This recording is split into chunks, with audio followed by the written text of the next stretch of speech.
जेथे तू त्रिगुणा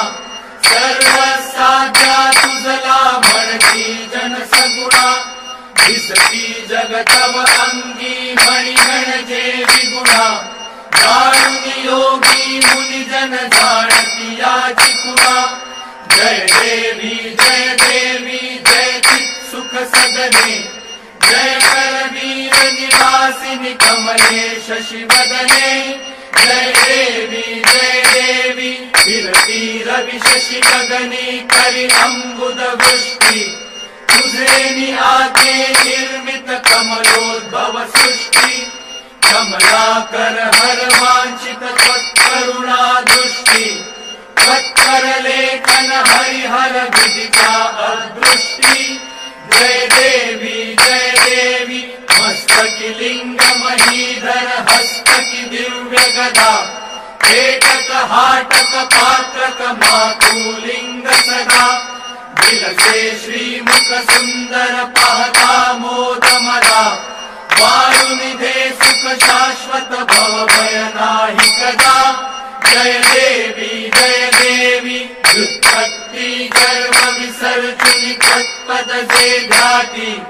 तत्पर होता सत्पति चित्पद ये हाती उत्पत्ति प्रलया विरहित अखंड केरारी तत्पर शंकर नंदन सवितो दिन राती जय देवी जय चित सुख सदने जय करवीर निवासिनी कमले शशिवदने जय देवी निर्गुण निश्चल निष्कल जेथे तू त्रिगुणा सर्वसाध्या तुझला म्हणती जन सगुणा दिसती जगतव अंगी म्हणी म्हणजे विगुणा जाणून योगी मुनिजन जाणती याची खुणा जय देवी जय चित सुख सदने जय करवीर निवासिनी कमले शशिवदने जय देवी फिरती रवि शशि गगनी करी अंबुद वृष्टि तुझे आके निर्मित कमलोद्भव सृष्टि कमलाकर हर वांछित त्वत्करुणा दृष्टि त्वत्कर लेखन हरिहर विदिता अदृष्टि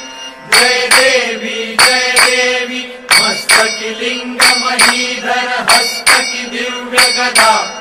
एकक हाटक पात्रक मातुलिंग सदा दिलसे श्रीमुख सुंदर पाहता मोद मदा वायुनिधे सुख शाश्वत भव भय नाही कदा जय देवी व्युत्पत्ति गर्भ विसर्जनी तत्पद जे ध्याती तत्पर होता सत्पति चित्पद ये हाती उत्पत्ति प्रलया विरहित अखंड केरारी तत्पर शंकर नंदन सवितो दिन राती जय देवी जय चित सुख सदने जय करवीर निवासिनी कमले शशिवदने जय देवी